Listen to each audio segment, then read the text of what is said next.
The evening sun cast long shadows across the parking lot of Magnolia's, an upscale restaurant nestled in the heart of downtown Atlanta. The establishment prided itself on Southern hospitality and fine dining, its brick facade adorned with hanging baskets of vibrant flowers that swayed gently in the warm Georgia breeze. Inside, crystal chandeliers cast a golden glow over white tablecloths and polished silverware, creating an atmosphere of refined elegance that attracted the city's well-heeled clientele. Marcus Washington adjusted his tie nervously as he approached the restaurant's ornate entrance. At 62, he carried himself with the quiet dignity of a man who had served his country with honor for 3 decades. His graying hair was neatly trimmed, his dark suit pressed to perfection, and his polished shoes reflected the soft lighting from the restaurant's windows. Tonight was special, his 42nd wedding anniversary with his beloved wife, Sarah. After months of saving from his modest veteran's pension, he had finally managed to afford dinner at the place Sarah had mentioned, admiring countless times as they drove past it on their way to the grocery store. Before we continue, tell us where you're listening from today in the comments below. If you enjoy stories with unexpected twists and moments of justice, please consider subscribing. The hostess station gleamed under the warm lights, staffed by a young blonde woman whose smile seemed painted on her face like makeup. She looked up as Marcus approached, her expression shifting almost imperceptibly as she took in his appearance. Despite his immaculate attire and respectful demeanor, something in her eyes hardened, a familiar look that Marcus had hoped he'd left behind in the turbulent decades of his youth. "Good evening," Marcus said politely, his voice carrying the measured tone of a man accustomed to command. "I have a reservation for 2 under Washington. 7:30. The hostess, whose name tag read Brittany, glanced down at her reservation book with exaggerated slowness. Her manicured finger traced the pages as if she were deciphering ancient hieroglyphics rather than simply looking for a name. Marcus waited patiently, his hands clasped behind his back in a stance that had become second nature during his years in the military. "I'm sorry," Brittany said after what felt like an eternity, her voice dripping with false sympathy. "I don't see a Washington anywhere on tonight's list." "Are you sure you made a reservation?" Marcus felt a familiar tightness in his chest, the same sensation he'd experienced countless times throughout his life when faced with casual racism disguised as bureaucratic efficiency. He reached into his jacket pocket and retrieved his phone, scrolling to the confirmation email he'd received 3 weeks earlier. "I made the reservation online," he explained, turning the screen toward her. "Here's the confirmation number, MG4521. Table for 2 at 7:30. Brittany barely glanced at the phone before shaking her head with theatrical regret. "Our system shows that reservation was canceled. There must have been some kind of mix-up. Unfortunately, we're completely booked tonight. Perhaps you could try Ruby Tuesday down the street? I think they take walk-ins." The suggestion hit Marcus like a slap. Ruby Tuesday, a chain restaurant with plastic seats and laminated menus, bore no resemblance to the elegant establishment where he stood. The implication was clear and cutting. This place wasn't for people like him. Marcus took a deep breath, drawing on decades of military discipline to maintain his composure. "Ma'am, I can assure you I didn't cancel this reservation. My wife and I have been looking forward to this dinner for months. It's our anniversary." "I understand your frustration," Brittany replied, though her tone suggested anything but understanding. "But there's really nothing I can do. Our policy is very strict about canceled reservations." As Marcus stood there, feeling the weight of disappointment settling on his shoulders, he became aware of the curious stares from nearby diners. Some looked on with sympathy, others with uncomfortable embarrassment, and a few with the smug satisfaction of those who felt their own sense of belonging validated by someone else's exclusion. At a corner table near the window, a distinguished man in his 70s observed the scene with growing concern. Judge Robert Harrison had dined at Magnolia's countless times over the years, and he'd never seen such blatant discrimination displayed so openly. His weathered hands gripped his water glass tightly as he watched the interaction unfold, his legal mind already cataloging the civil rights violations he was witnessing. Marcus glanced around the restaurant, noting several empty tables that contradicted Brittany's claim of being completely booked. His military training had taught him to assess situations quickly and thoroughly, and every instinct told him that something was fundamentally wrong with this picture. "I see several empty tables," Marcus said quietly, his voice steady despite the storm brewing inside him. "Perhaps one of those would be available?" Brittany followed his gaze with obvious annoyance. "Those are reserved," she said curtly. "Look, I've explained the situation. There's nothing I can do to help you tonight." The conversation had attracted the attention of other staff members. including the manager, a thin man in his 40s, whose nervous fidgeting suggested he was uncomfortable with the situation, but unwilling to intervene. He approached the hostess station with the cautious steps of someone walking on thin ice. "Is there a problem here?" the manager asked, though his tone suggested he already knew the answer and wasn't particularly interested in solving it. Marcus straightened his shoulders, his military bearing evident in every line of his posture. "Yes, there seems to be some confusion about my reservation. I made it 3 weeks ago. I have the confirmation, and I was told it was canceled, which is incorrect."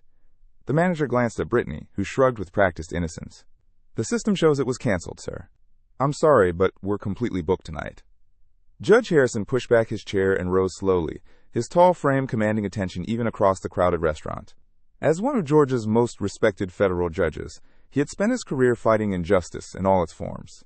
What he was witnessing now was not just a violation of civil rights law, but an affront to the basic human dignity that every person deserved. Marcus felt the familiar sting of tears behind his eyes, not tears of sadness, but of frustration and profound disappointment. He thought of Sarah, waiting at home in her best dress, excited about their special night out. He thought of his 30 years of military service, of the medals in his closet, of the oath he'd taken to defend a country that still, after all these years, found ways to remind him that his service and sacrifice weren't quite enough to earn him equal treatment. The silence that followed the manager's words was deafening, broken only by the soft clinking of silverware and the hushed conversations of other diners who were trying their best to pretend they weren't witnessing something deeply uncomfortable. Marcus stood frozen at the hostess station, his mind racing between disbelief and the crushing weight of familiar humiliation. He had faced enemy fire in Vietnam, survived 3 tours of duty in Iraq, and commanded respect from soldiers of all backgrounds, yet here he stood, being turned away from a restaurant like it was 1955. Judge Harrison moved with purpose across the restaurant, his presence commanding attention from everyone in his path. Other diners instinctively straightened in their chairs as he passed, recognizing the authority that emanated from him, even in casual clothes. He had presided over landmark civil rights cases, had seen the subtle and not-so-subtle ways discrimination manifested itself in modern society, and he recognized exactly what was happening to Marcus Washington. "Excuse me," Judge Harrison said as he approached the hostess station, his voice carrying the weight of decades spent in courtrooms. "I couldn't help but overhear your conversation with this gentleman." The manager turned, his nervous expression becoming even more pronounced as he took in the judge's imposing presence. Brittany looked between the two men, her confidence wavering for the first time since Marcus had arrived. "Is there something I can help you with, sir?" the manager asked, his voice pitched higher than normal. "I believe there is," Judge Harrison replied, extending his hand toward Marcus. "Robert Harrison. I've been dining here for over 15 years, and I've never seen such a blatant display of discrimination in my life." Marcus shook the offered hand, surprised by the firm grip and the genuine warmth in the older man's eyes. "Marcus Washington," he replied, his voice thick with emotion. Judge Harrison turned back to the manager, his expression hardening. "Mr. Washington here has a confirmed reservation, which your hostess claims was canceled. He's presented proof of his reservation, yet you continue to turn him away while I can clearly see several empty tables throughout the restaurant."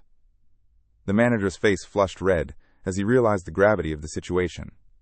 He glanced around nervously, noting that other diners were now openly watching the confrontation. "Sir, I assure you we don't discriminate against anyone. If there was a mistake—" "A mistake?" Judge Harrison's voice rose slightly, causing several nearby conversations to cease entirely. "Sir, what I'm witnessing here isn't a mistake. It's a deliberate and systematic violation of this man's civil rights, and is happening in full view of dozens of witnesses."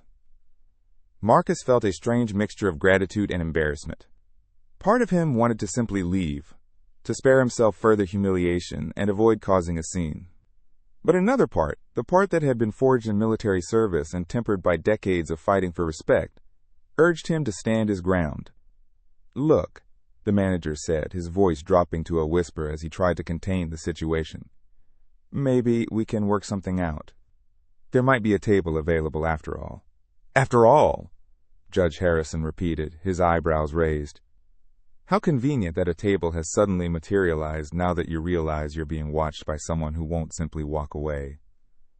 Brittany shifted uncomfortably behind her podium. Her earlier confidence completely evaporated. She fumbled with the reservation book, suddenly discovering organizational skills that had been mysteriously absent moments before. I think I found Mr. Washington's reservation, she said weakly. It seems there was a computer error. Marcus looked at Judge Harrison, then back at the hostess. The lie was so transparent, so insulting to his intelligence, that he almost laughed. Instead, he felt a deep sadness settle in his chest, not just for himself, but for a society that still required a white man's intervention for a black man to receive basic dignity. A computer error, Marcus repeated slowly. How interesting that this error only affected my reservation. Judge Harrison stepped closer to the manager, his voice dropping to a tone that had intimidated countless lawyers and defendants over the years. What's your name, son? David Morrison, the manager stammered. Well, David Morrison, let me explain something to you. I'm a federal judge, and I've spent my career dealing with cases exactly like this. Civil rights violations, discrimination in public accommodations, patterns of racist behavior disguised as policy enforcement. What you've done here tonight isn't just morally reprehensible, it's illegal. The color drained from Morrison's face as the full implications of Judge Harrison's words sank in. He glanced around the restaurant, noting that virtually every diner was now watching the scene unfold. Several had their phones out, and he realized with growing panic that this confrontation was likely being recorded and would soon be shared across social media. Marcus watched the manager's transformation with a mixture of satisfaction and pity. He had seen this before, the sudden shift from arrogant dismissal to panicked accommodation when people realized there would be consequences for their actions. I think, Judge Harrison continued, that Mr. Washington deserves more than just a table at this point. He deserves a public apology, a complimentary meal for both him and his wife, and assurance that your staff will receive proper training on civil rights law and basic human decency. Morrison nodded frantically, sweat beading on his forehead. Of course.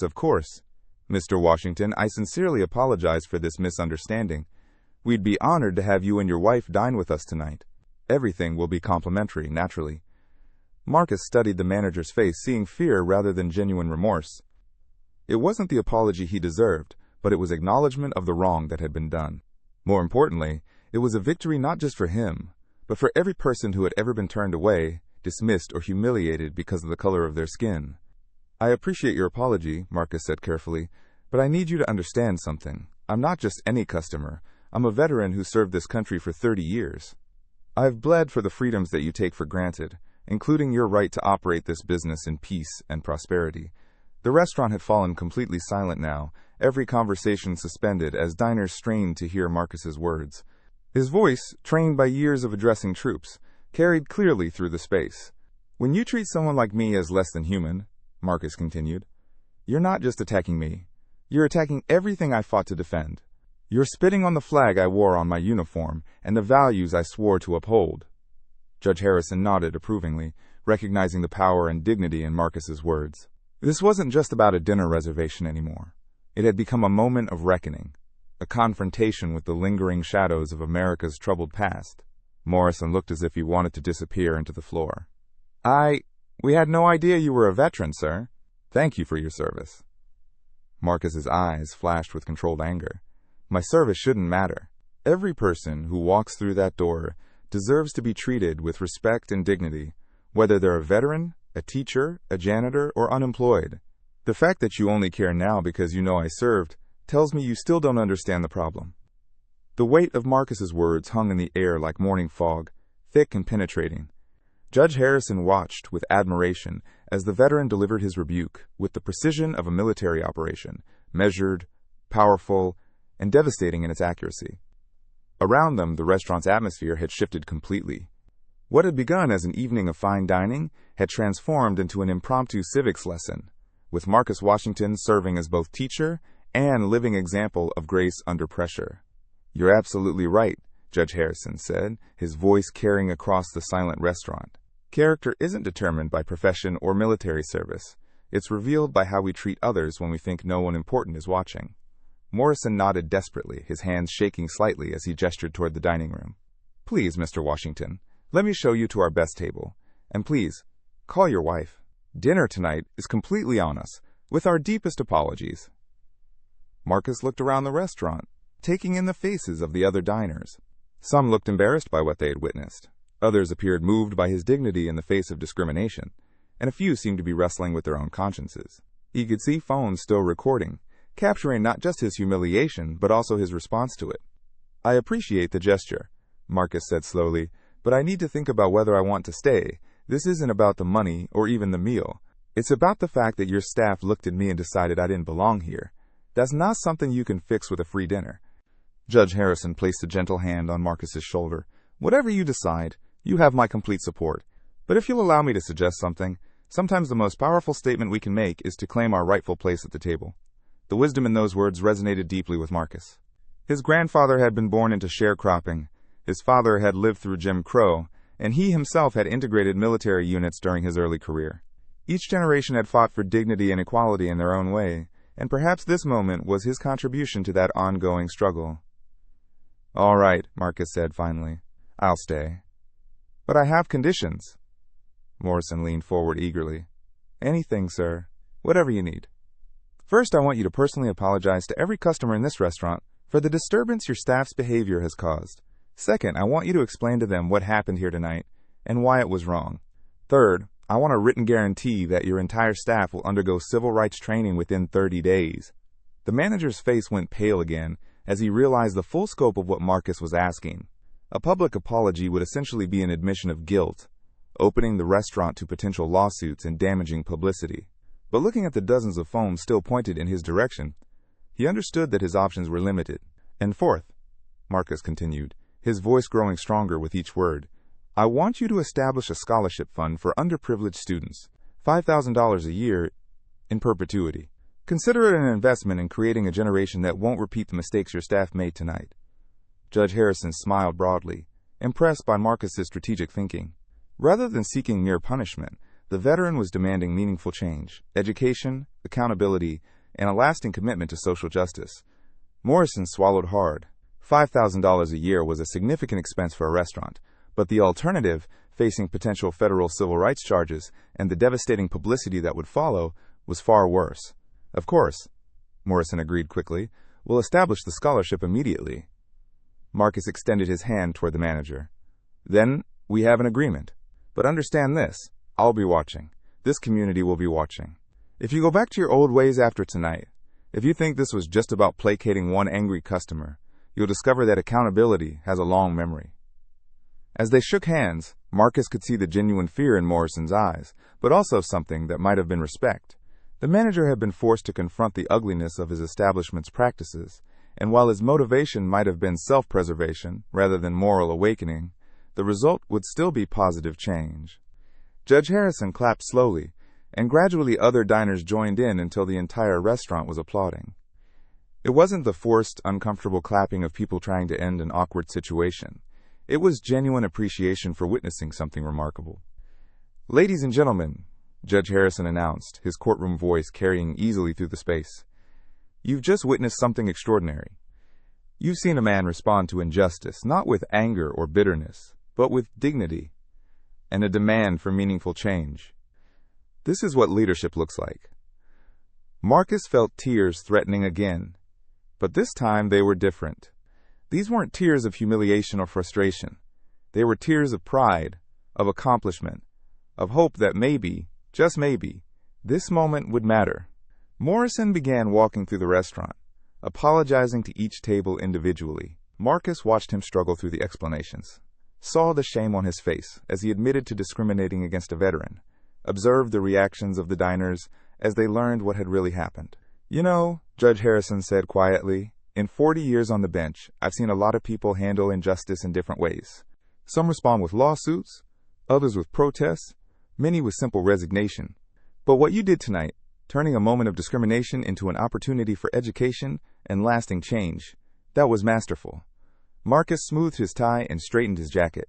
"My drill sergeant used to say that when life knocks you down, you can either stay down or get up and make it regret hitting you in the first place. I prefer the second option." As they waited for Morrison to finish his round of apologies, other diners began approaching Marcus.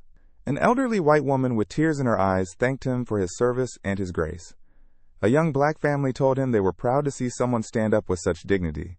A middle-aged businessman promised to share the story with his own children as an example of how to respond to adversity. Each interaction added another layer to the evening's significance. What had begun as a simple anniversary dinner had become something much larger. A teaching moment, a call to action, and a reminder that change was still both necessary and possible. When Morrison finally returned, his face flushed from embarrassment and exertion. Marcus was ready. "Now," he said, "I'd like to call my wife and invite her to join us for dinner. But first, I want to make sure your staff understands that this isn't over. This is the beginning of something new." The manager nodded solemnly. "I understand completely. And Mr. Washington, thank you. Thank me by making sure this never happens again. To anyone." As Marcus pulled out his phone to call Sarah, Judge Harrison reflected on the evening's events. In his long career, he had seen the law change society in countless ways. But tonight, he had witnessed something even more powerful. One man's moral courage, changing hearts and minds in real time. The soft chime of Marcus's phone echoed through the restaurant as he dialed Sarah's number, his hands steadier now than they had been when he first arrived. The dining room had settled into a new rhythm. Conversations had resumed, but there was an underlying current of awareness, as if everyone present understood they had witnessed something significant. "Hello, sweetheart," Marcus said when Sarah answered, his voice warm with affection despite everything that had happened. "Are you ready for our special dinner? I'm at Magnolia's, and I have quite a story to tell you." Judge Harrison watched as Marcus's face lit up while talking to his wife. Even after 42 years of marriage, the love between them was evident in every word, every expression. It reminded the judge of his own late wife, Eleanor, and the quiet strength that had sustained their relationship through decades of challenges. "Oh, and Sarah," Marcus continued, "we're going to have some company tonight. There's someone I'd like you to meet. A gentleman who stood up when it mattered most." After ending the call, Marcus turned to Judge Harrison. "She'll be here in 20 minutes. I hope you don't mind joining us for dinner. After what you did tonight, it's the least I can offer." "I'd be honored," Judge Harrison replied. "It's been too long since I've shared a meal with people of such character." Morrison approached their table with obvious nervousness, flanked by Brittany and the restaurant's head waiter. The hostess looked as if she'd been crying, her carefully applied makeup slightly smeared around her eyes. "Mr. Washington," Morrison began, "our staff would like to personally apologize for tonight's events." Brittany stepped forward, her voice barely above a whisper. "Sir, I'm so sorry. There's no excuse for how I treated you. I was raised better than that, and I let my own prejudices override everything I know to be right." Marcus studied her face, looking for signs of genuine remorse rather than mere fear of consequences. What he saw was a young woman confronting perhaps the first real moral challenge of her adult life, and struggling to understand how she had failed so completely. "Brittany," Marcus said gently, "I appreciate your apology, but I need you to understand something. What you did tonight wasn't just about me. Every time you make assumptions about someone based on their appearance, every time you let prejudice guide your actions, you diminish yourself as much as you hurt others." The young woman nodded, tears flowing freely now. "I know. My grandmother would be ashamed of me. She lived through the civil rights movement, told me stories about people who fought for equality, and here I was, acting like everything she fought against." Judge Harrison was impressed by the exchange. Marcus was using this moment not just to educate, but to connect with the humanity in someone who had wronged him. It was a masterclass in grace and wisdom. "The question now," Marcus continued, "is what you're going to do with this experience. Are you going to forget about it in a week and go back to your old ways, or are you going to let it change you?" "Change me," Brittany said without hesitation. "I want to be better than I was tonight." Marcus nodded approvingly. "Then we have something to build on." The head waiter, a middle-aged man who had worked at Magnolia's for over a decade, stepped forward next. "Mr. Washington, I've been serving tables for 20 years, and I've seen things that made me uncomfortable. But I never spoke up, never intervened. Tonight taught me that silence in the face of injustice makes me complicit." "That's a hard lesson to learn," Judge Harrison interjected, "but an important one. Edmund Burke once said that the only thing necessary for the triumph of evil is for good men to do nothing." As the staff members returned to their duties, Judge Harrison and Marcus were seated at a prime table near the window, where the city lights of Atlanta twinkled like stars against the darkening sky. The atmosphere in the restaurant had shifted completely, where once there had been casual indifference. Now there was a sense of purpose, of people who had been awakened to something important. "You know," Judge Harrison said as they waited for Sarah to arrive, "I've presided over hundreds of civil rights cases in my career. I've seen the law force change in institutions, communities, even entire states. But what you did tonight, changing hearts and minds through personal example, that's something no court order can achieve." Marcus sipped his water thoughtfully. "The law is important, Your Honor. It sets the boundaries, establishes the consequences. But real change happens in moments like this, when people are forced to confront their own prejudices and make a choice about who they want to be. Please, call me Robert. And you're absolutely right. Legal victories can force compliance, but they can't force respect or understanding. Those have to be earned, demonstrated, taught." Through the window, Marcus spotted Sarah's familiar figure walking across the parking lot. Even at 61, she moved with the grace of a dancer, her silver hair catching the light from the street lamps. She wore the navy blue dress he had bought her for their anniversary, and despite everything that had happened, Marcus felt his heart skip a beat just as it had when he first saw her 43 years ago.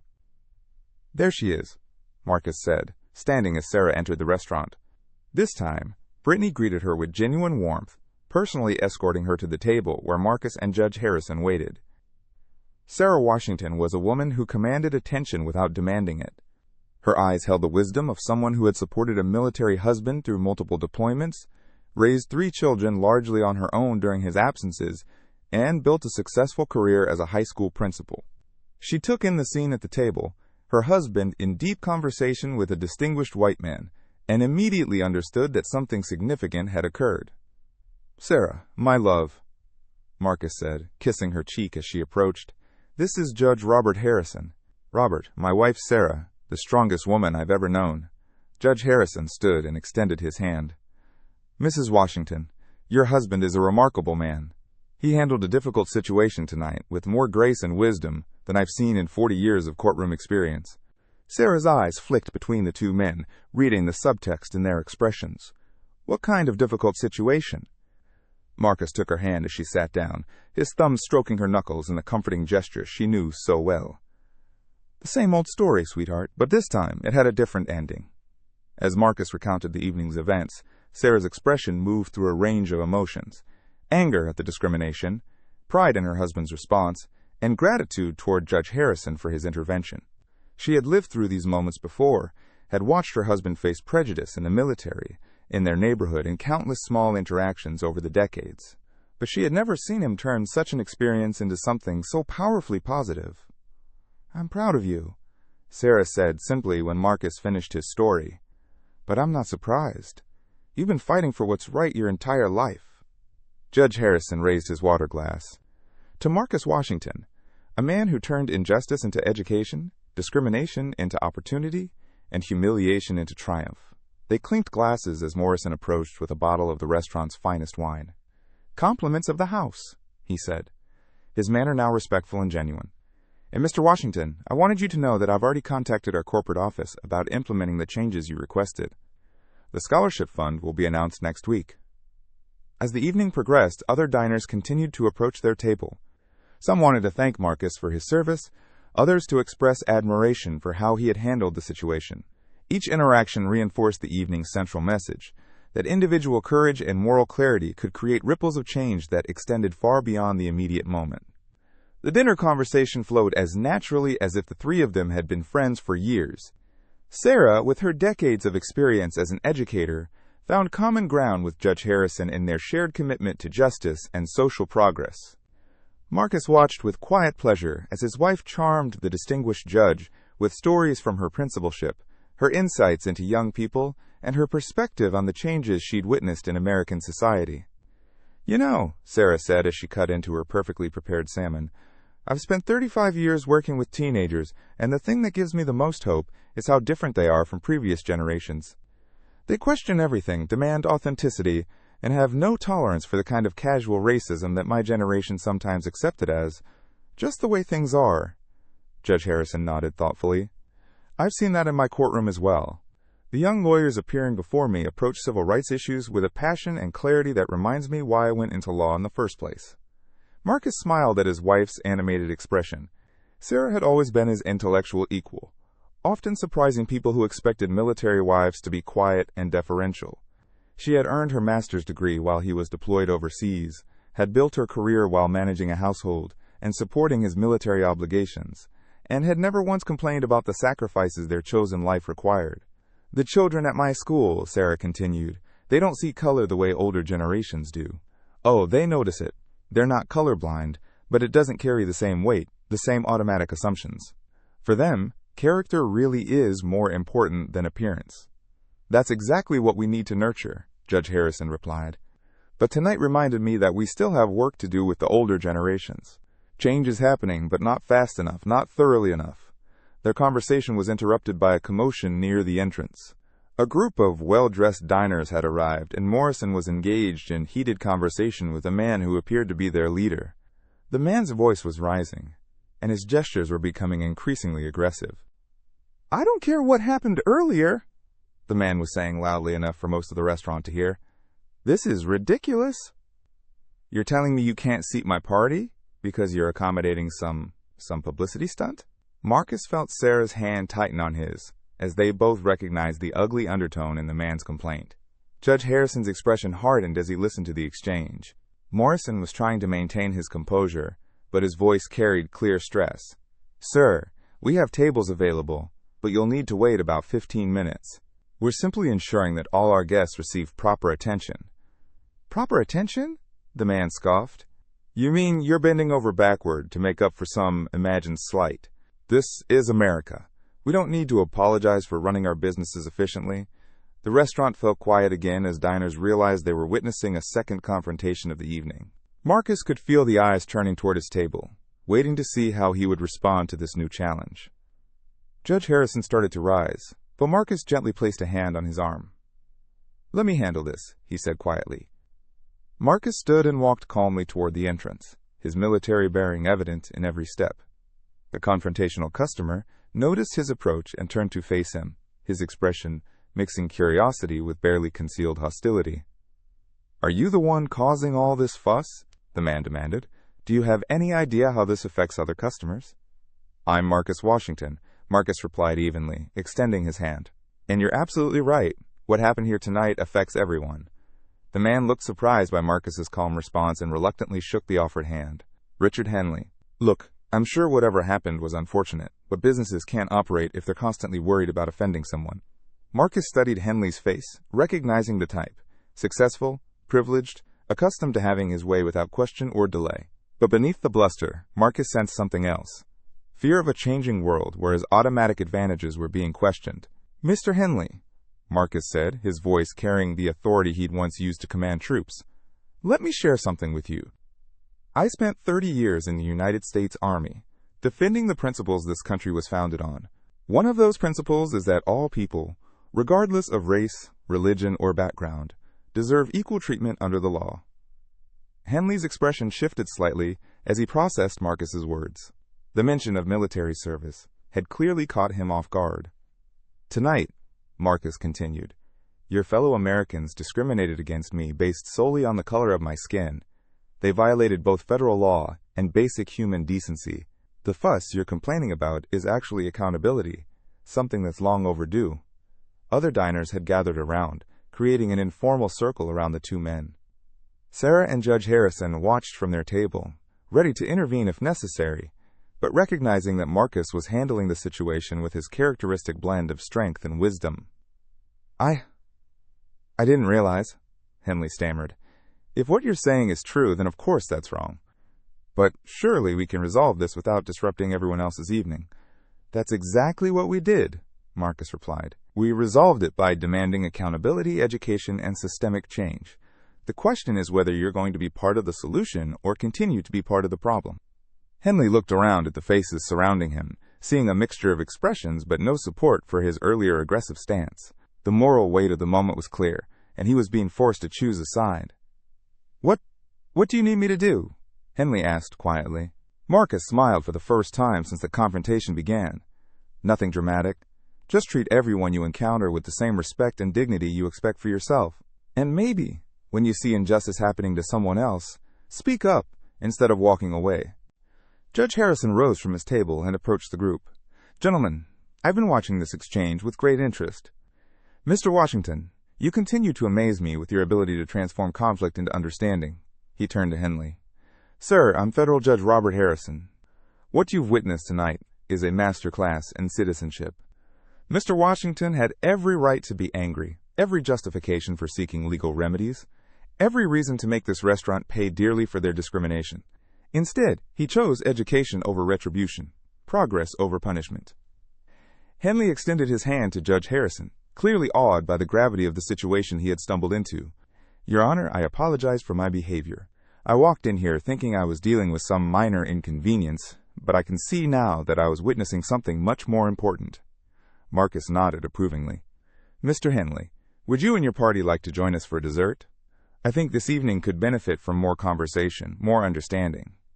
The invitation surprised everyone, including Sarah, who watched her husband with growing admiration. Even after everything that had happened, Marcus was extending grace to someone who had initially opposed him. It was quintessentially him, always looking for ways to build bridges rather than burn them.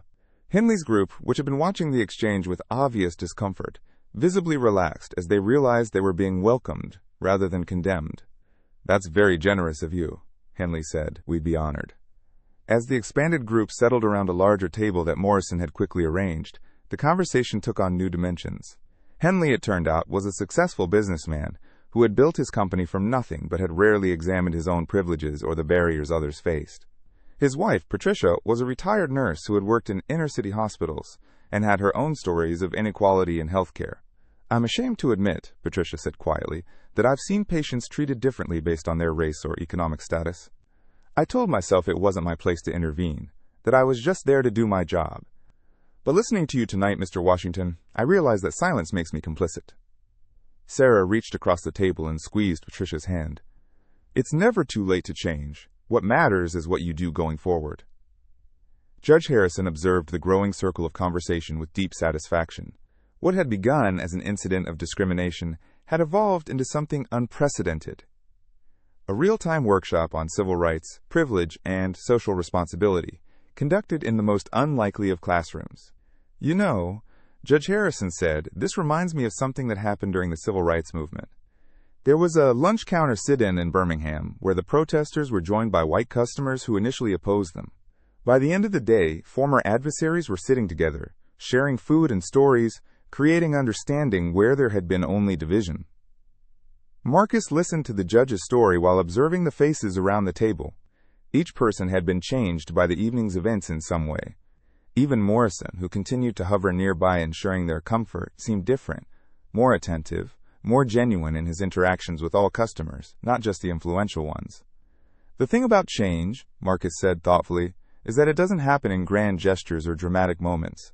It happens in conversations like this, in decisions to stand up when it would be easier to stay seated, in choosing empathy over indifference. As the evening wound down, Judge Harrison felt compelled to share something he had never told anyone outside his family. My father was a segregationist, he said quietly. He believed in the inherent superiority of white people, and he raised me with those poisonous ideas. It took years of education, exposure to different perspectives, and honest self-examination to overcome that programming. The table fell silent as everyone processed this revelation. The idea that someone who had become a champion of civil rights had started from such a different place was both shocking and inspiring. What changed you? Sarah asked gently. Law school, Judge Harrison replied. My first black classmate was a brilliant woman named Dorothy Williams. She was smarter than me, more articulate than me, and more dedicated to justice than anyone I'd ever met. She forced me to confront the reality that everything my father had taught me was not just wrong, but evil. Marcus nodded understanding. We all have the capacity for growth, for changing our minds when presented with new evidence. The tragedy is when people refuse to examine their beliefs, refuse to consider that they might be wrong. Henley shifted uncomfortably in his chair. I'm starting to realize how many assumptions I've made over the years. How many times I've attributed success or failure to individual merit without considering the playing field wasn't level to begin with. That's the beginning of wisdom, Judge Harrison said. Recognizing that merit matters, but so does opportunity. That hard work is important, but so is having access to platforms where that work can be recognized and rewarded. As they prepared to leave, Morrison approached with a small gift bag. Mr. Washington, I wanted you to have this as a token of our appreciation for your patience tonight, but more importantly, for what you've taught all of us. Inside the bag was a beautiful crystal paperweight engraved with the words, "Character is doing the right thing when no one is watching, and standing up for what's right when everyone is." Marcus held the paperweight up to the light, watching it sparkle in the restaurant's warm glow. "Thank you," he said. "But remember, this isn't the end of the story. It's just the beginning." The next morning dawned crisp and clear in Atlanta, the kind of autumn day that made the city's tree-lined streets look like paintings. Marcus sat on his front porch with his morning coffee, reading the Atlanta Journal-Constitution on his tablet. Sarah was inside, preparing for another day at school, humming softly as she always did when she was in a particularly good mood. The phone had been ringing all morning. Word of the previous night's events had spread through social media faster than Marcus had anticipated. Videos from the restaurant, taken by other diners, had been shared thousands of times overnight. The story was being picked up by local news stations, and several national outlets had already reached out for interviews. "Honey," Sarah called from the kitchen, "Channel 5 wants to do a story about last night. They're calling you a hero." Marcus chuckled, shaking his head. "I'm not a hero, sweetheart. I'm just a man who refused to accept unacceptable behavior." But even as he downplayed the attention, Marcus understood that something significant had happened. The story was resonating with people because it represented more than just one incident. It was a symbol of how ordinary citizens could confront injustice and create meaningful change. His phone buzzed with a text message from Judge Harrison.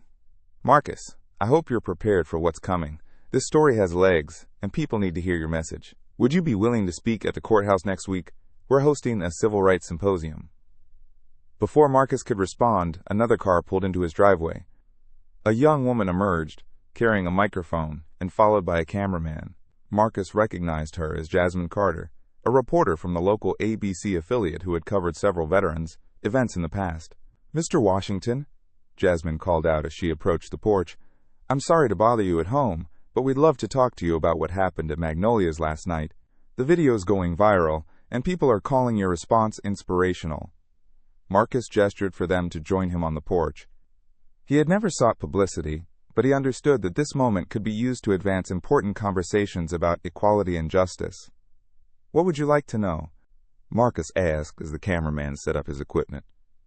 "People are amazed by your composure," Jasmine said. "How did you manage to stay so calm in the face of such blatant discrimination?" Marcus considered the question carefully. 30 years in the military teaches you that losing your temper rarely solves anything. When you're facing a problem, you assess the situation, identify your objectives, and execute a plan. My objective wasn't revenge. It was education and lasting change. As the interview progressed, Marcus found himself articulating ideas he had been thinking about for decades, but had never been asked to express publicly. He spoke about the difference between equality and equity, about the ongoing legacy of discrimination, and about the responsibility every citizen had to confront injustice wherever they encountered it. "Some people are saying you should have just walked away," Jasmine noted. "Why was it important to stay and fight?" "Because walking away doesn't solve the problem," Marcus replied. "It just allows it to continue for the next person. I had the privilege of having Judge Harrison there to support me, of being educated enough to know my rights, of having the emotional resources to handle the confrontation. Not everyone who faces discrimination has those advantages. I stayed because I could, and because someone needs to stand up for those who can't." The interview was interrupted by the arrival of another car, this one carrying Brittany from Magnolia's. The young hostess emerged nervously, clutching a large flower arrangement and a handwritten letter. "Mr. Washington," she said as she approached, "I hope you don't mind me coming to your house. I wanted to thank you personally for what you taught me last night." Marcus introduced Brittany to the news crew, who immediately understood they were witnessing a follow-up to the previous night's story. With permission from both parties, they continued filming as Brittany shared her perspective. "I went home last night and couldn't sleep," Brittany said, her voice steady despite her obvious nerves. "I kept thinking about the look in Mr. Washington's eyes when I turned him away, and I realized I had become everything my grandmother fought against during the civil rights movement." She handed Marcus the letter, her hands trembling slightly. "I wrote this to try to explain how sorry I am, but also to make a promise. I'm going back to school to study social work. I want to spend my life helping people instead of hurting them." Marcus read the letter, which was eloquent and heartfelt, showing a level of self-reflection that impressed him. "Brittany, This takes courage. It's easier to forget about uncomfortable moments than to learn from them. You gave me a second chance last night, she replied. You could have destroyed my life, gotten me fired, made me a symbol of everything wrong with society. Instead, you educated me. You showed me who I could become if I chose to grow. The interview continued for another 20 minutes, with Jasmine skillfully weaving together the perspectives of both Marcus and Brittany to create a narrative about redemption, education, and hope. As the news crew prepared to leave, more cars began arriving in the quiet suburban neighborhood. Veterans from Marcus's old unit had seen the story online and come to show support. Neighbors who had known the Washingtons for years but had never fully understood their experiences with discrimination came by to express solidarity. Sarah's colleagues from the school district arrived with flowers and words of encouragement. By noon, what had started as a quiet morning had transformed into an impromptu community gathering on the Washington family's front lawn.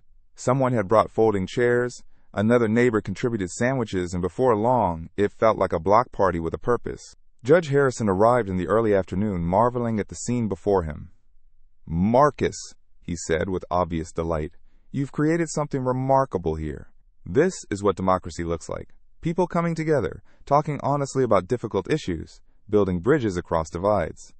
The judge's presence elevated the gathering even further.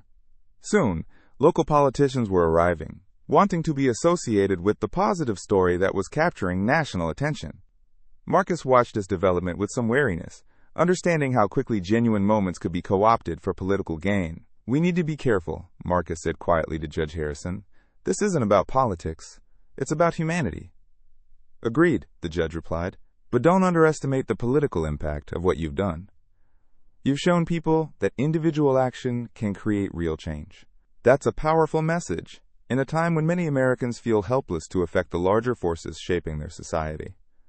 As the afternoon wore on, the conversation naturally turned to next steps. Several community leaders suggested organizing a formal dialogue series, bringing together people from different backgrounds to discuss race, privilege, and justice in a structured setting. "I think that's a wonderful idea," Sarah said, emerging from the house with fresh coffee for the growing crowd. "The school district has been looking for ways to engage parents and community members in these conversations. This could be exactly what we need." Marcus found himself being pulled in multiple directions: interview requests, speaking invitations, opportunities to serve on boards and committees. It was overwhelming for someone who had spent most of his life in relative anonymity, but he also recognized the unique platform he had been given. That evening, as the crowd finally began to disperse, Marcus and Sarah sat on their porch swing, watching the sun set over their neighborhood. The events of the past 24 hours felt surreal, like something that had happened to someone else. "Are you ready for all this?" Sarah asked, gesturing toward the reporters, business cards, and speaking invitations that covered their coffee table. Marcus considered the question seriously. "I don't know if anyone can be ready for something like this. But I keep thinking about all the people who came before us, the ones who faced far worse discrimination with far fewer resources and still found ways to create change. If they could do it, I can handle a few interviews and speaking engagements." Sarah smiled and rested her head on his shoulder. 42 years of marriage, and you still surprise me. Most people would have either run from that restaurant in anger or sought revenge afterward. But you turned it into something beautiful." "We turned it into something beautiful," Marcus corrected. "None of this would have been possible without your support, your wisdom, your strength. We're partners in this, just like we've been partners in everything else." As they sat together in the growing darkness, both Marcus and Sarah understood that their lives had changed irrevocably. The quiet retirement they had planned was now filled with opportunities and responsibilities they had never anticipated. But they also understood that some moments in life demand more of us than we thought we could give, and this was clearly one of those moments. The auditorium at the federal courthouse was packed beyond capacity, with people standing along the walls and sitting in the aisles despite fire code regulations. Judge Harrison had anticipated a good turnout for the Civil Rights Symposium, but the response to Marcus's story had created demand far beyond what anyone had expected. Local television stations were broadcasting the event live, and C-SPAN had sent a crew to capture it for national distribution. Marcus sat on the panel alongside Judge Harrison, civil rights attorney Dorothy Williams, the same woman who had changed the judge's perspective decades earlier, and Dr. Patricia Henderson, a sociologist who specialized in contemporary racial dynamics. The diversity of perspectives promised to make for a rich discussion, but Marcus couldn't shake his nervousness about speaking to such a large audience about such deeply personal experiences. In the front row, Sarah sat beaming with pride, flanked by their 3 adult children who had flown in from across the country to support their father. Their daughter Michelle, a doctor in Seattle, had tears in her eyes as she watched her father prepare to share his story with the world. Their sons, Marcus Jr. and David, both successful professionals in their own right, looked on with the mixture of admiration and protectiveness that had characterized their relationship with their father since childhood. "Ladies and gentlemen," Judge Harrison began, his voice carrying easily through the packed auditorium. "We're here today because sometimes ordinary moments reveal extraordinary truths about our society. What happened at Magnolia's restaurant 1 week ago could have been just another incident of discrimination, forgotten by everyone except those directly involved. Instead, it became a catalyst for the kind of honest conversation our community and our country desperately needs." The judge's introduction traced the historical arc of civil rights in America, from the formal end of slavery through the civil rights movement to the present day. He spoke eloquently about the progress that had been made and the work that remained to be done, setting the stage for what promised to be a meaningful discussion. When it was Marcus's turn to speak, he stood slowly, taking a moment to survey the faces looking back at him. He saw curiosity, support, skepticism, and hope, a cross-section of humanity that reminded him why this conversation was so important. "A week ago," Marcus began, "I was just a retired soldier looking forward to a quiet dinner with his wife. I had no intention of becoming a symbol or a spokesperson for anything. But sometimes life puts us in situations where we have to choose between comfort and courage, between personal peace and public responsibility." He recounted the events at Magnolia's with the same measured precision he had used in military briefings, but his voice carried emotional weight that resonated throughout the auditorium.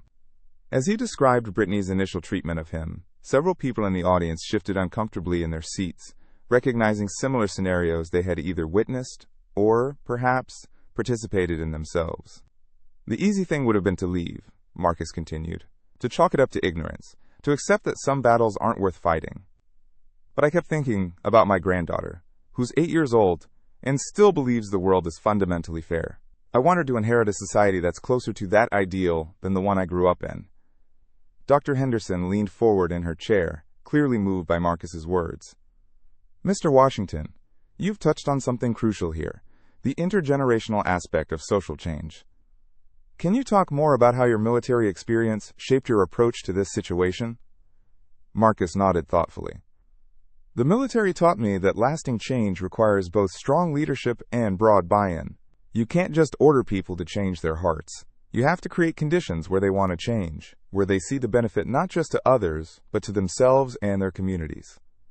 He went on to describe how his approach at the restaurant had been informed by decades of building diverse, effective military units. "When you're in combat, you quickly learn that prejudice is a luxury you can't afford. The person next to you might save your life, regardless of their race, religion, or background. That experience taught me that diversity isn't just morally right, it's strategically smart." Dorothy Williams, now in her 80s but still sharp as a tack, nodded approvingly. "That's exactly the kind of practical wisdom the civil rights movement was built on. We didn't just argue that segregation was wrong, we demonstrated that integration was better for everyone." The conversation naturally evolved into a discussion of contemporary challenges. Dr. Henderson presented data showing that, while overt discrimination had decreased significantly since the 1960s, subtle forms of bias continue to create barriers for people of color in employment, housing, education, and healthcare. "The challenge today," Dr. Henderson explained, "is that discrimination has become more sophisticated. It's harder to identify, harder to prove, and harder to address through traditional legal remedies. That's why incidents like the one at Magnolia's are so important. They force us to confront biases that usually operate below the surface." A question and answer session followed, with audience members sharing their own experiences and perspectives. A young black woman described being followed in stores despite being well-dressed and obviously affluent. An elderly white man admitted that he had unconsciously made assumptions about people based on their appearance and was working to change those patterns of thinking. One of the most powerful moments came when Brittany herself stood up in the audience. She had been sitting quietly in the back, unsure whether she belonged at such an event, but she felt compelled to speak. "Mr. Washington," she said, her voice carrying clearly through the microphone that had been passed to her, I'm the hostess who discriminated against you. I wanted everyone here to know that your response to my behavior changed my life. I'm now studying social work, and I volunteer with organizations that fight discrimination. You turned my moment of shame into an opportunity for growth." The auditorium erupted in applause, but Marcus raised his hand for quiet. "Brittany, thank you for having the courage to be here tonight. Your presence proves something important, that people can change, that education and empathy can overcome prejudice, that there's hope for all of us to be better than we were yesterday." Judge Harrison used Brittany's intervention to make a broader point about the justice system. As judges, we see the punitive side of civil rights enforcement, the lawsuits, the penalties, the court orders. But real justice isn't just about punishment. It's about restoration, education, and preventing future harm. What Mr. Washington achieved in that restaurant was more effective than any legal remedy I could have imposed. As the formal discussion wound down, Marcus felt a deep sense of satisfaction. The conversation had been honest without being divisive, challenging without being discouraging, realistic without being cynical. Most importantly, it had created connections between people who might never have engaged with these issues otherwise. During the reception that followed, Marcus was approached by dozens of individuals wanting to share their own stories or express gratitude for his example. A young teacher talked about implementing new diversity curricula in her classroom. A business owner discussed plans to examine hiring practices at his company. A group of high school students asked for advice on organizing anti-discrimination initiatives at their school.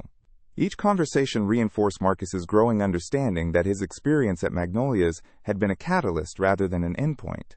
The real work of creating change was happening in these one-on-one interactions, in the decisions people made when they returned to their daily lives, in the ripple effects that would spread far beyond anything he could directly observe or control.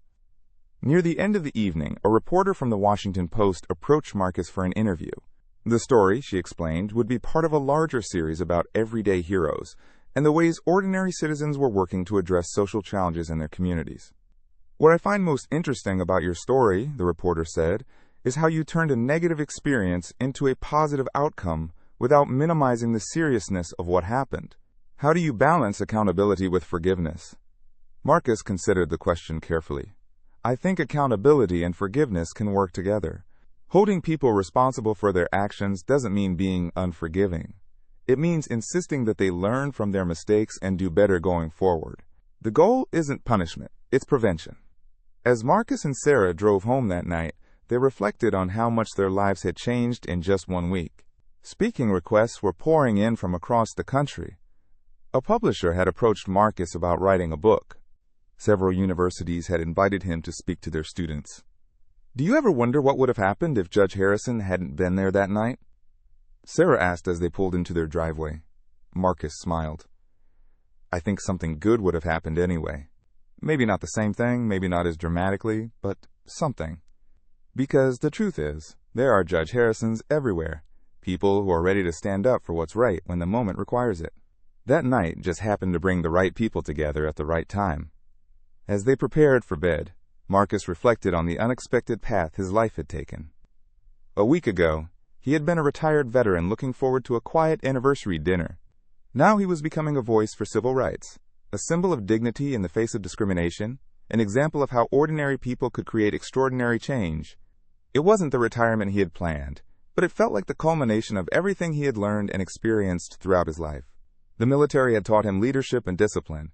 Marriage had taught him patience and compromise. Parenthood had taught him the importance of leaving the world better than he found it. Now he had an opportunity to apply all those lessons on a scale he had never imagined possible. 6 months after the incident at Magnolia's, Marcus Washington stood before a joint session of Congress, preparing to deliver the keynote address for National Civil Rights Day. The journey from a humiliating restaurant experience to this moment still felt surreal, but Marcus had learned to embrace the unexpected turns his life had taken. The Capitol building buzzed with energy as senators, representatives, and distinguished guests filled the chamber. In the gallery, Sarah sat with their children and grandchildren, including 8-year-old Sophia, who had insisted on wearing her best dress to see her grandfather speak to all the important people in America. Judge Harrison sat in the front row, beaming with pride at his friend's remarkable transformation from local hero to national voice for civil rights. Beside him sat Brittany, now completing her master's degree in social work and serving as the first recipient of the scholarship fund established in Marcus's honor at Magnolia's. The restaurant had become a model for diversity training in the hospitality industry, and Morrison had been promoted to regional manager based on the successful changes he had implemented. Members of Congress, distinguished guests, fellow Americans, Marcus began, his voice carrying the same authority it had possessed during his military career, but now tempered with the wisdom of someone who had learned to transform conflict into understanding. 6 months ago, I was just another American citizen going about my daily life, unaware that I was about to become part of a story larger than myself. I walked into a restaurant as a customer and walked out as an accidental activist. I went in seeking dinner and found myself serving a different kind of meal, a lesson in dignity, accountability, and the power of individual action to create systemic change. The chamber was completely silent. Every member of Congress focused on Marcus's words. In an era of deep political division, his story had transcended party lines, offering a model of constructive engagement that politicians from both sides of the aisle had embraced. Marcus recounted the now famous incident at Magnolia's, but, with 6 months of perspective, he was able to articulate lessons that went far beyond the immediate circumstances. He spoke about the difference between equality of opportunity and equality of outcome, about the role of unconscious bias in perpetuating discrimination, and about the responsibility every citizen had to confront injustice wherever they encountered it. The question isn't whether discrimination still exists in America, Marcus said, his voice rising with controlled passion. The question is what we're going to do about it. Are we going to pretend it's someone else's problem, or are we going to recognize that the strength of our democracy depends on the full participation of all our citizens? He detailed the ripple effects that had emerged from that single evening. The scholarship fund at Magnolia's had expanded into a nationwide program supporting minority students pursuing careers in hospitality and business. The diversity training program developed by the restaurant had been adopted by hundreds of businesses across the country. More importantly, the story had inspired countless individuals to examine their own biases and take action in their communities. Change doesn't require grand gestures or dramatic confrontations, Marcus continued. It requires ordinary people making extraordinary choices in everyday moments. It requires the hostess who chooses to examine her assumptions about customers. It requires the manager who implements training even when it's not legally required. It requires the bystander who speaks up instead of staying silent. Congressman James Mitchell, a senior member of the House Judiciary Committee, leaned forward in his seat. Marcus's words were resonating with legislators who had grown accustomed to hearing about civil rights only in the context of crisis and conflict. Here was someone offering a model of progress that emphasized education over litigation, transformation over punishment. Marcus transitioned to discussing his military experience, drawing parallels between building effective fighting units and creating inclusive communities. In the military, we have a saying, leave no one behind, but that principle shouldn't apply only to combat. It should guide how we build our businesses, our schools, our neighborhoods, our entire society. He spoke about the veterans he had served with, men and women of all races and backgrounds, who had sacrificed for their country but still faced discrimination when they returned home. These Americans wore the same uniform, took the same oath, faced the same dangers in defense of our shared values. If we can't guarantee them equal treatment in civilian life, what does that say about the country they fought to protect? The personal stories Marcus shared about fellow veterans denied jobs because of their race, about military families struggling to find housing in certain neighborhoods, about the daily indignities faced by Americans whose service should have guaranteed them respect, brought tears to the eyes of many in attendance. But Marcus's message wasn't one of despair. Instead, he offered hope grounded in practical action. He announced the establishment of the Washington Institute for Dignity and Justice, a nonprofit organization dedicated to training businesses, schools, and community organizations in bias recognition and inclusive practices. We're not here to shame anyone or assign blame for the sins of the past, Marcus explained. We're here to build a better future, together. The Institute will provide resources, training, and support for anyone committed to creating more inclusive environments. Because the goal isn't just tolerance, it's belonging. Judge Harrison had helped secure the initial funding for the Institute, and Dorothy Williams had agreed to serve as its first director. The organization had already received commitments from major corporations, school districts, and government agencies to participate in its programs. As Marcus neared the conclusion of his address, he turned his attention to the young people watching on television and streaming platforms across the country. To the next generation, to students, to young professionals, to the children who will inherit the world we're building, You have more power than you realize. You have the power to choose empathy over indifference, courage over comfort, action over apathy. He spoke directly to his granddaughter Sophia, whose wide eyes hadn't left his face since he began speaking. The world you're growing up in will be shaped by the choices we make today.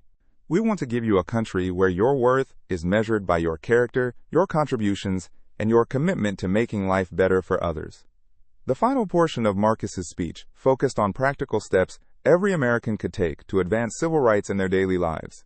He challenged business owners to examine their hiring and promotion practices, educators to ensure their curricula reflected the full diversity of American experience, and citizens to engage in difficult conversations about race and privilege with honesty and good faith. The work of building a more perfect union doesn't happen in Washington, Marcus concluded, gesturing to encompass the chamber around him. It happens in any town, USA. It happens in restaurants and schools and workplaces and neighborhoods. It happens when ordinary people decide to be extraordinary in ordinary moments. The standing ovation that followed lasted nearly 5 minutes, with members of Congress from both parties rising to applaud not just Marcus's words, but the example he had set. Several representatives approached him afterward to discuss legislation that would incentivize the kind of voluntary diversity training his institute promoted.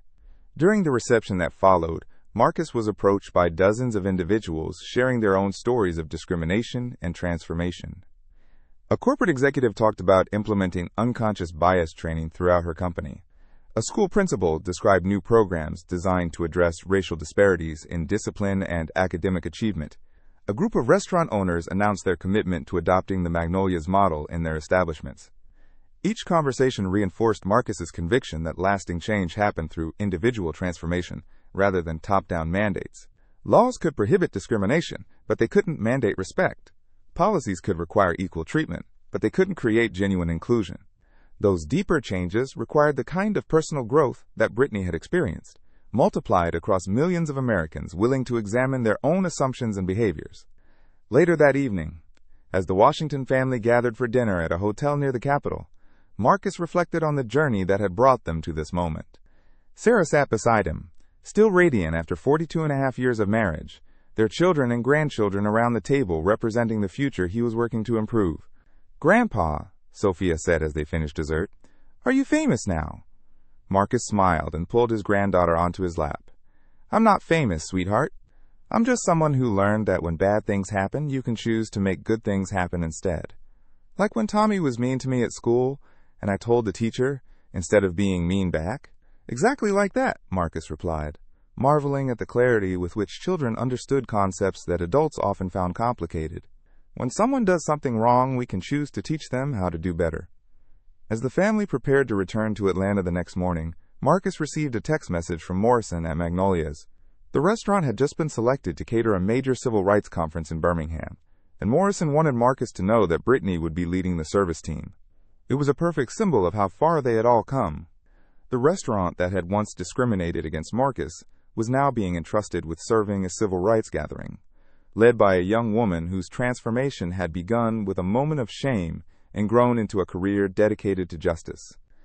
On the flight home, Sarah reached for Marcus's hand as they looked down at the country spread out below them. "Do you think we've made a difference?" she asked. Marcus squeezed her hand gently. "I think we've made a beginning.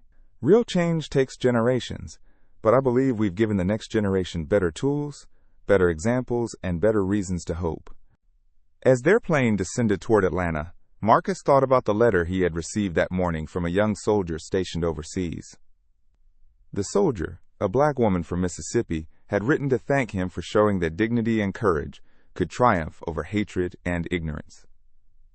She was planning to make the military her career, she wrote, inspired by his example of service both in uniform and out. It was one of hundreds of similar letters Marcus had received, from students, professionals, parents, and fellow veterans, all expressing gratitude for showing that ordinary people could create extraordinary change. Each letter reinforced his belief that the incident at Magnolia's had been just the beginning of something much larger.